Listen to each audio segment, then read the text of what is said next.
Día jóvenes, es un gusto poder saludarlos a cada uno, esperando que, pues estén bien y analizando cada uno de las tareas que se les ha dejado.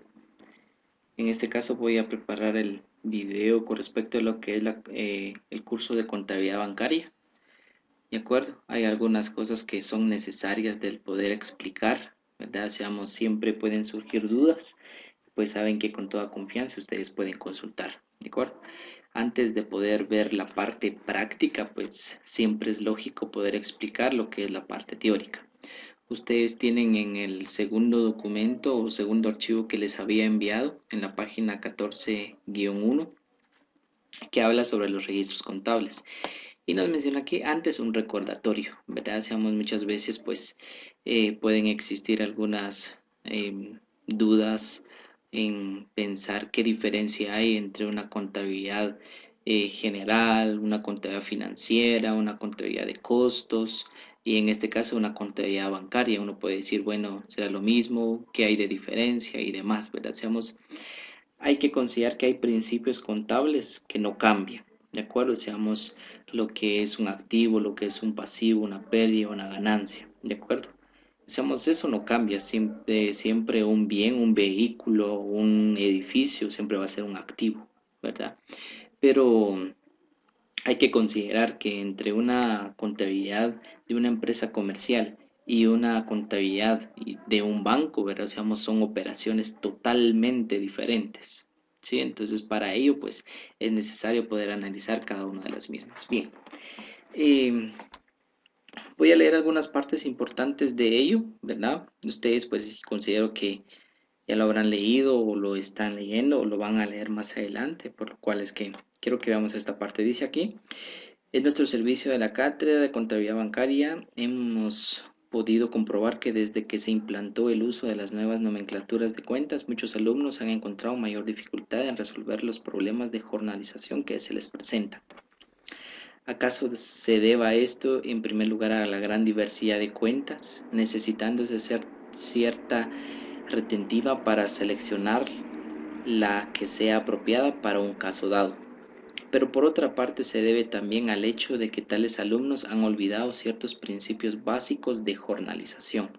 Dice, para subsanarlo primero no habrá más que leer y releer el catálogo de cuentas, a manera de llegar a dominar el manejo que así se, se podrá hasta memorizar a qué cuenta pertenece tal o cual subcuenta. ¿De acuerdo? Entonces, aquí nos da unas indicaciones que muchas veces quizás para el alumno o a veces incluso, ¿verdad? Para un catedrático pues es necesario poder analizar, ¿verdad?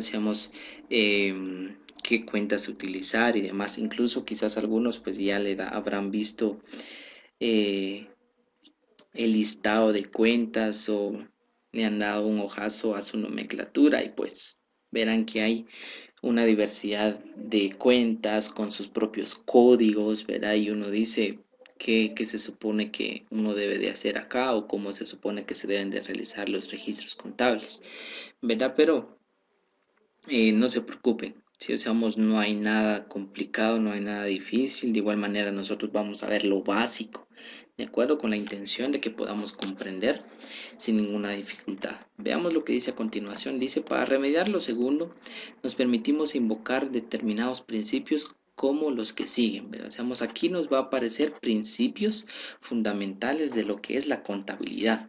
¿De acuerdo? Entonces dice aquí el inciso A: cargo es una anotación numérica que se hace del lado del debe de una cuenta. Si usamos es lo mismo que hemos aprendido, ¿verdad? Cuando decimos cargar la cuenta es porque lo vamos a anotar en el lado del debe. Abono es una anotación numérica que se hace del lado del haber de una cuenta. Igual, ¿verdad? Decimos, vamos a abonar o abona en tal cuenta, o sea que lo tenemos que anotar en el lado del haber. ¿Sí? Eso no cambia. Que porque sea contabilidad bancaria vaya a cambiar, no. Cargo en el debe, abono en el haber. Inciso C. Siempre que aumente el activo, se carga la cuenta de activo apropiada para el caso. ¿A qué se refiere con ello? Simplemente de que cuando vemos qué tipo de activo es, buscamos qué cuenta podríamos utilizar, ¿verdad? Seamos, ¿a qué me refiero con eso? Simplemente que si compramos, por ejemplo, en un ámbito general, compramos un carro, sabemos que vamos a utilizar la cuenta de vehículos, ¿verdad? O si compramos una motocicleta, no vamos a decir, bueno, si es una motocicleta, entonces cargamos motocicleta. No, sabemos que su cuenta general son vehículos, ¿verdad? Compramos un carro, una panel, un camión, una motocicleta, pues son vehículos, ¿verdad? Sabemos que tiene la empresa, así que esa es como la cuenta apropiada en un sentido. ¿Verdad?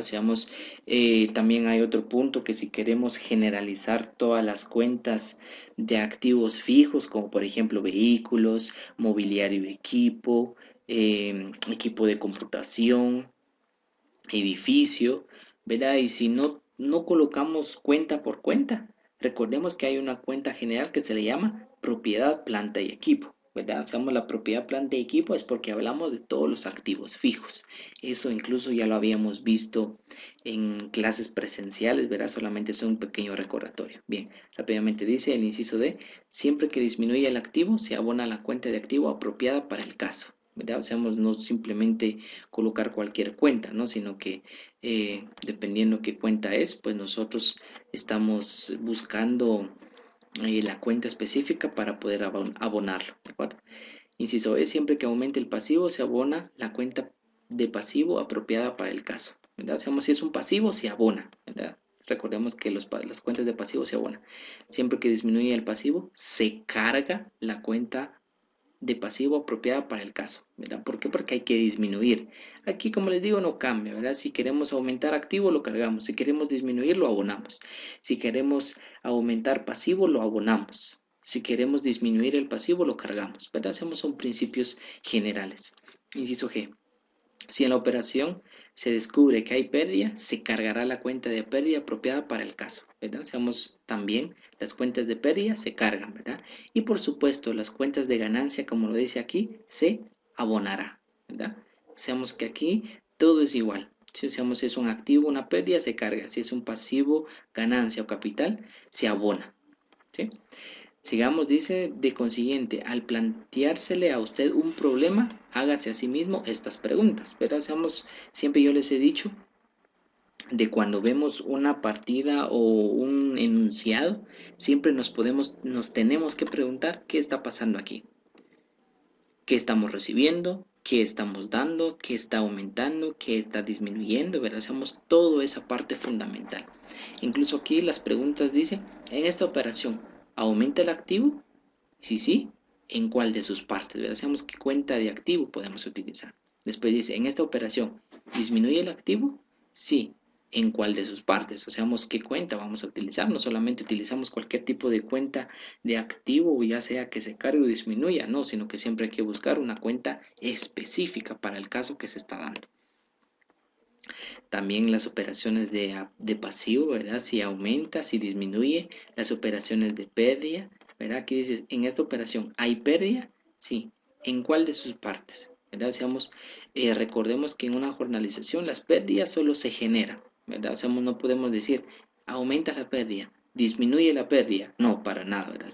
Aquí, se genera la pérdida, ¿verdad? No es eso de que aumenta o disminuye, no, sino que aquí simplemente se genera y va aumentando eh, cada vez más, ¿verdad? Dependiendo de las cuentas que se vayan dando o las operaciones que se vayan dando, ¿sí? Como les decía, en el libro diario, las pérdidas solo van aumentando, no podemos decir que disminuye una pérdida, ¿sí? Eso no se puede, salvo que se haya cometido algún error con alguna cuenta, entonces eso ya sería un ajuste, ¿verdad? Y las operaciones de ganancia igual, ¿verdad? Se generó la ganancia y cuál de sus partes, ¿verdad? Se abona, se tiene que colocar en el lado del haber, ¿de acuerdo? Entonces, como les digo, también las cuentas de ganancia se generan, ¿verdad? No es eso de que vaya a disminuir la ganancia, ¿no? Sino que simplemente cada uno se da automáticamente, ¿de acuerdo? Después dice, recuerde que el constante cambio de valores a veces aumenta el activo en uno de sus renglones para disminuir en otro, ¿verdad? Que con el pasivo sucede igual cosa, aumenta a veces en uno de sus renglones para disminuir en otro. Eso ya lo sabemos, creo que ahí pues no hay ninguna dificultad. Y después dice, finalmente retenga esto. Si el día que surgió un valor, un derecho o bien una obligación para el banco, se usó tal cuenta o tal subcuenta, hoy se desaparece tal valor. derecho u obligación, debe emplearse la misma cuenta y la misma subcuenta, aunque en sentido contrario. ¿Qué quiere decir? Sencillo, seamos, recordemos que si generamos un pasivo en un momento dado, ¿verdad? Seamos, si lo hablamos de una forma eh, comercial, compramos mercaderías al crédito, proveedores, ¿verdad? Se generó la cuenta de proveedores y la obligación, ¿sí?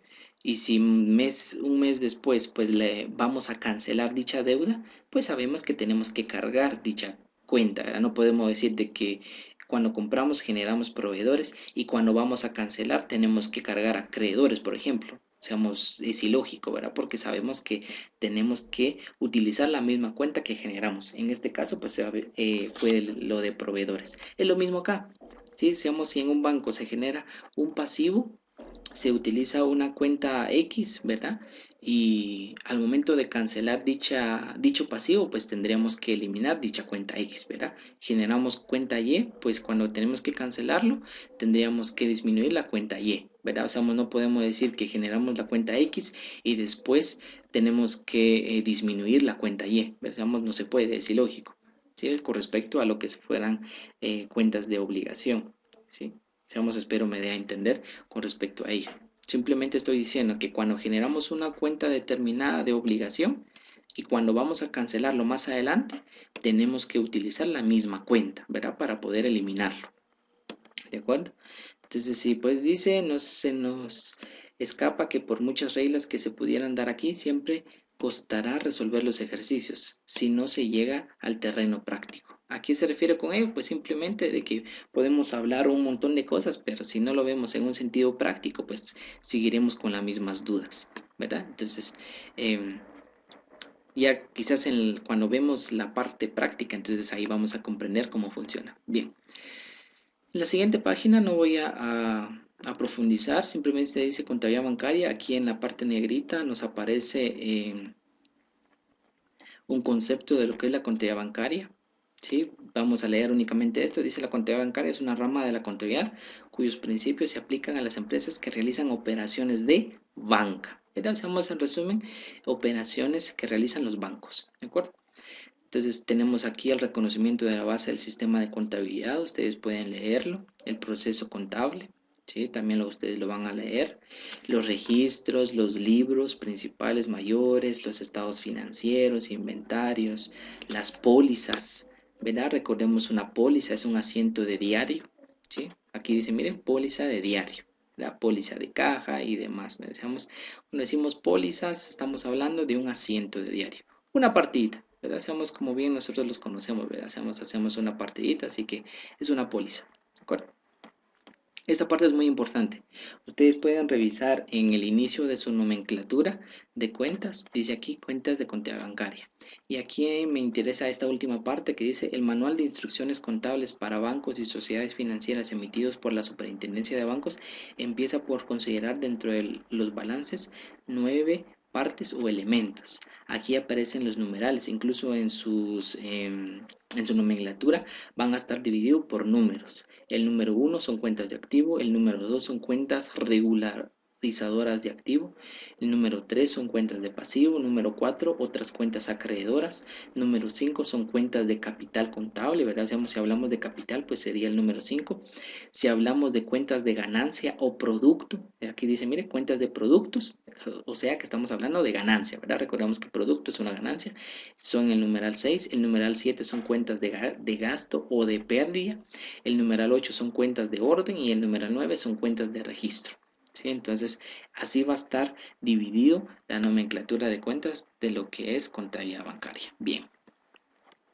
Y aquí nos dice apertura de la contabilidad de un banco.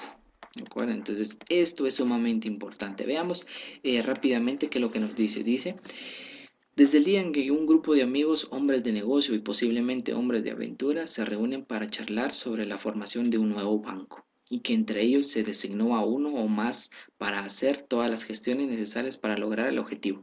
Desde ese día a la fecha en el que el banco fue autorizado por la Superintendencia de Bancos para abrir sus puertas al público, seguramente han transcurrido meses o quizás años. ¿Qué quiere decir? Vean pues. Los bancos no es algo que simplemente uno dice, bueno, creamos un banco, va, está bien, aportemos tal cantidad de capital, va de acuerdo, y ya de aquí a una semana ya está el banco. No, todo es un gran proceso. Incluso nos dice aquí, desde el día en el que se pusieron de acuerdo una cantidad de personas en crear un banco, quizás de todas las diligencias, solicitudes, autorizaciones, registros, gastos que se hayan realizado, aportaciones y demás. O sea, quizás diversidad de cosas que se hayan realizado más. Al transcurso de ello, quizás han, como dice aquí, han transcurrido meses o hasta quizás años, ¿verdad? Quizás las personas se pusieron de acuerdo en el año 2015, por ejemplo. Decíamos, dijeron, bueno, queremos iniciar un banco, ¿verdad? Se tuvo que averiguar los procedimientos, requisitos, que cada socio pudiera tener el dinero necesario para aportar en la creación del banco, ¿verdad? Y hasta en el año 2020, pues lo autorizó la Superintendencia de Bancos y dijo, bueno, pueden abrir operaciones y empezar, ¿verdad? Entonces, pues hubo muchísimo, quizás muchísimos gastos que se realizaron y demás, ¿verdad? Entonces, y considerar también al momento en el que se empieza a abrir la contabilidad del banco también, ¿verdad? Seamos para ello, pues transcurre mucho tiempo, ¿verdad? Entonces no nos sorprende de tener informaciones precedentes y tener una información actualizada. ¿A qué me refiero con ello? De que quizás eh, se haya realizado transacciones en años anteriores y que se hayan realizado transacciones en este periodo, podríamos decir, entonces tendremos que actualizar dicha información. ¿De acuerdo? Más adelante tal vez lo voy a explicar con respecto a la escritura de constitución. ¿De acuerdo? Veamos. Sigamos, dice, si los promotores del banco fueron personas dotadas de un sentido de responsabilidad y de organización, posiblemente desde un principio llevaron un libro de caja, ¿verdad? Seamos, si es que ellos fueron responsables desde un inicio, llevaron un libro de caja, ¿verdad? Para ir registrando las operaciones, las aportaciones de capital que hicieron sus fundadores y de las personas que después se interesaron por suscribir acciones de la empresa, así como para ir anotando los depósitos hechos en otro banco, de preferencia en el Banco de Guatemala, de los dineros provenientes de la venta de acciones. Además, se han de haber provisto de un libro de actas, ¿sí? Esto es muy importante, tanto el libro de caja como el libro de actas. ¿Por qué el libro de caja? Por las aportaciones que pudieron haber hecho los socios fundadores con respecto a su capital, ¿verdad? Y el libro de actas, por consiguiente, que siempre es necesario para determinar las transacciones o información necesaria para ello. Dice, aunque informal, para dejar historia de las deliberaciones y resoluciones tomadas en varias juntas que ellos llevaron a cabo desde el primer día hasta la fecha en el que el Ejecutivo emitió el acuerdo reconociendo la personería jurídica del banco, y no les faltó un libro de apuntes o memorando para ir anotando el valor de los cheques girados contra el banco depositario para resumir los hechos y cosas, a falta de un libro diario formal. ¿Qué quiere decir aquí? Vean pues. Simplemente de que se hicieron diversidad de reuniones y para ello pues siempre tiene que quedar pactado en un acta, ¿verdad? O sea, no pueden decir, bueno, se hizo tal reunión a tal fecha, va, ¿dónde está la constancia? Y la constancia va a ser un acta, ¿de acuerdo? ¿Por qué tiene muchas dificultades? Porque vean, pues sabemos que un banco va a especialmente va a manejar dinero del público, ¿verdad? O sea, dinero de las personas. Y ustedes, podríamos decir, como personas particulares, cuando van a dejar su dinero en un banco, tienen la confianza de que ese dinero no está en peligro, ¿verdad? Recordemos que son sus ahorros, dicen, bueno, con mucho esfuerzo logré ahorrar 1,000 quetzales, logré ahorrar 500 quetzales, o 5,000, o 10,000, o quizás 20,000, 50,000, no sé, ¿verdad? Hicieron su mayor esfuerzo para poder ahorrar eso. Y no significa que ustedes van al banco y tengan el temor de que se pueda perder, no, sino que van al banco con esa confianza de que va a estar bien su dinero. Y para ello, pues, por eso debe de haber un proceso largo para que cuando se constituya un banco sea sólido, ¿verdad? Sea legal, sea correcto. ¿De acuerdo? Entonces, por eso se realizan muchos procedimientos para ello. Pero eso no es el punto, sino que a nosotros nos interesa el área contable, ¿verdad? Bien. Sigamos, dice la persona cuyos servicios se contraten para organizar la contabilidad del banco se va a encontrar de primera entrada con una montaña de papeles que debe de clasificar, ordenar y luego operar en libros, ¿verdad? Como les decía. Así que, pues para ellos nos topamos con personas expertas en dicho ámbito, ¿verdad? O seamos, el banco va a contratar a personas pues especializadas en lo que es la contabilidad, para poder clasificar, para poder ordenar todo lo referente a, a los documentos legales que se encuentran, ¿verdad? Por eso dice aquí que se va a encontrar con una montaña de papeles para poder ordenar y clasificar. Son características nada más. Bien, vamos a ver si tenemos aquí, porque si no se nos va el tiempo rápidamente y la intención es poder explicar y ser concretos, ¿verdad? Seamos, no es para que uno esté viendo este video y se esté durmiendo, ¿verdad? Seamos, la intención es que podamos comprender cada uno de los mismos, ¿verdad? Entonces, eh, quiero que ustedes puedan leer todas estas partes, ¿verdad? Seamos para que no tengan complicaciones, vamos a ver. Veamos esta parte. Dice, no todo pago se tradujo en gasto. Precisamente, las oraciones se hicieron para habilitar locales que ocuparía el banco, para adquirir el equipo y muebles indispensables, para pagar honorarios, para pagar alquileres, para pagar instalación de alumbrado y teléfono, para pagar el valor de papelería y útiles, etcétera. Veamos otras operaciones que quizás se realizaron durante el transcurso del tiempo y pues se debe de tener el registro correspondiente. Bien, casi llegamos ya en la parte práctica, ¿verdad? Pero quiero que esta parte sí necesito que lo podamos leer juntos, ¿verdad? Seamos, ustedes pueden ver su archivo, dice situación y determinación del capital. Quiero que pongamos énfasis en esto y mucha atención. Dice, la escritura de fundación y los estatutos sociales puntualizan el monto del capital autorizado. Aquí hablamos sobre la escritura de constitución, ¿sí? ¿Qué es lo que debe de tener la información o qué información debe de tener la escritura de constitución? Dice, la escritura de fundación puede que haya sido modificada por una nueva escritura. ¿Qué quiere decir aquí? Simplemente de que puede haber existido una escritura inicial, ¿verdad? Decíamos que se haya determinado pauta, se haya determinado información necesaria, pero que pudo haber sido modificado más adelante, ¿de acuerdo? Dice, en esos instrumentos se habla del capital suscrito, mencionándose los nombres de los accionistas fundadores y otros, las acciones que cada cual suscribió y las que pagó. Vean lo siguiente, aquí nos está hablando sobre la información que pudiera tener la escritura de constitución, o más que todo información que tiene que tener la escritura de constitución.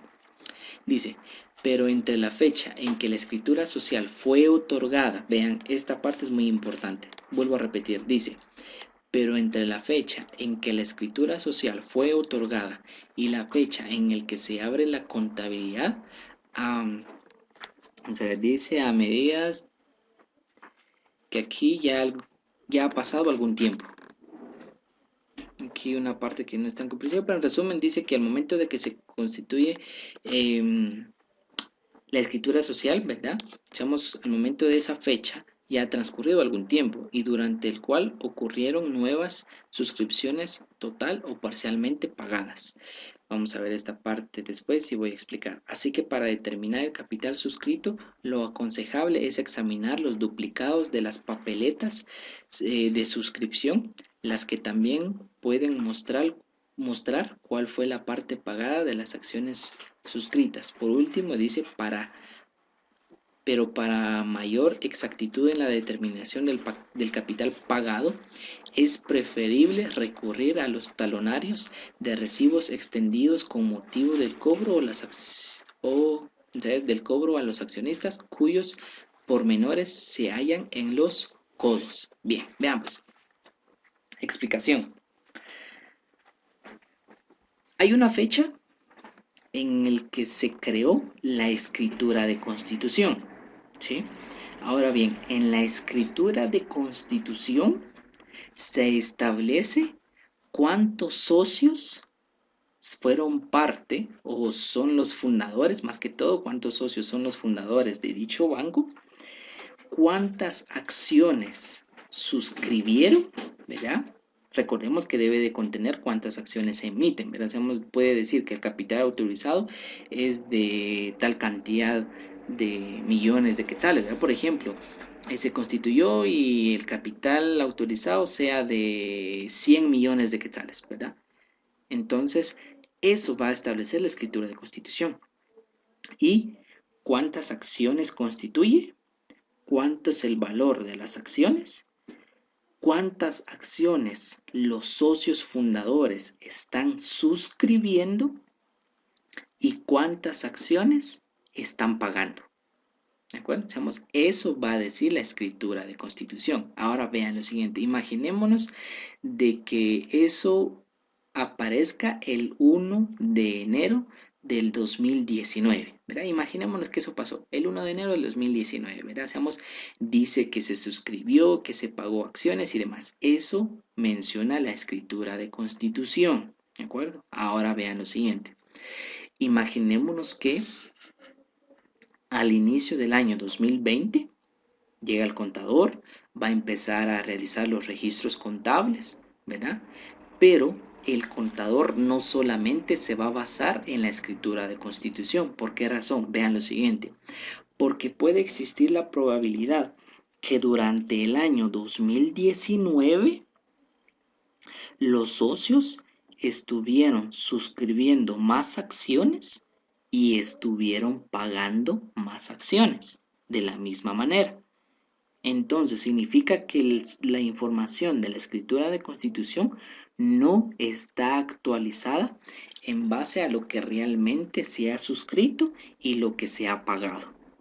Por eso aquí vean lo siguiente, nos hace una recomendación y dice aquí, así que para determinar el capital suscrito, lo aconsejable es examinar los duplicados de las papeletas. ¿Qué quiere decir? De que obviamente existe el conjunto de acciones, ¿verdad? Los títulos que sabemos que son las acciones y que para ello pues siempre tiene que haber un duplicado. ¿A qué me refiero con un duplicado? Que pues obviamente como sabemos cuando se emite una factura, ¿verdad? Hay una factura original y una factura que es el duplicado, ¿verdad? Es lo mismo aquí. Las acciones que son las papeletas, ¿verdad? Tiene que existir una papeleta original de la acción y un duplicado, ¿verdad? El duplicado para que quede como la evidencia para poder realizar el registro contable. Sí, espero que me dé a entender. Entonces, bien, cuando buscamos la información, ¿cómo podríamos decir? La información actualizada, vamos a ver primero la escritura de constitución y después vamos a buscar realmente las papeletas y ver si coincide y si no, entonces nos vamos a basar especialmente en lo que hay, o sea, en los duplicados, porque en los duplicados nos va a aparecer cuántas acciones fueron suscritas. Así de forma rápida, imaginemos que la escritura de constitución diga que se suscribieron 50,000 acciones, ¿sí? Pero según los duplicados nos aparece que están suscritos 70,000 acciones. ¿De acuerdo? Entonces lo que nos interesa no solamente los 50,000, sino que nos va a interesar los 70,000 que aparece en los duplicados de las papeletas. Espero me di a entender en este pequeño ejemplo. Y también de lo pagado. Cuando dice aquí por lo último, dice, pero para mayor exactitud en la determinación del capital pagado, es preferible recurrir a los talonarios de recibos extendidos por motivos de cobro a los accionistas, cuyos pormenores se hallan en los codos. Bien, recordemos que cuando recibimos un pago, ya sea en efectivo con otro bien, ¿verdad? Hay que realizar un recibo. Entonces, del mismo ejemplo, imaginemos que la escritura de constitución diga que los accionistas pagaron, imaginémonos así rápidamente, 40,000 acciones, ¿de acuerdo? Imaginemos que la escritura de constitución diga que pagaron 40,000 acciones y que por obviedad, pues sí aparecen los recibos de esos 40,000 acciones, pero cuando nosotros buscamos la constancia en los codos de los recibos, nos aparece que aparte de las 40,000 acciones, aparece que han pagado 20,000 acciones más, o sea que en total serían 60,000 acciones que ya pagaron, según los codos de los recibos. Entonces, vean, la escritura de constitución puede decirnos una cosa, pero las papeletas y los codos de los recibos nos puede decir otra cosa. ¿Qué quiere decir? ¿Qué es lo que nos interesa entonces? Nos va a interesar los duplicados de las papeletas y los codos de los recibos. ¿Sí? Como vuelvo a repetir, la escritura de constitución sería secundario. Podemos verlo, sí, pero nos va a interesar especialmente los duplicados de las papeletas y los codos de los recibos. ¿Por qué estoy mencionando esto? Y es muy importante, porque lo que nos interesa ahora es realizar la constitución de un banco. ¿Qué quiere decir? O sea, crear un banco.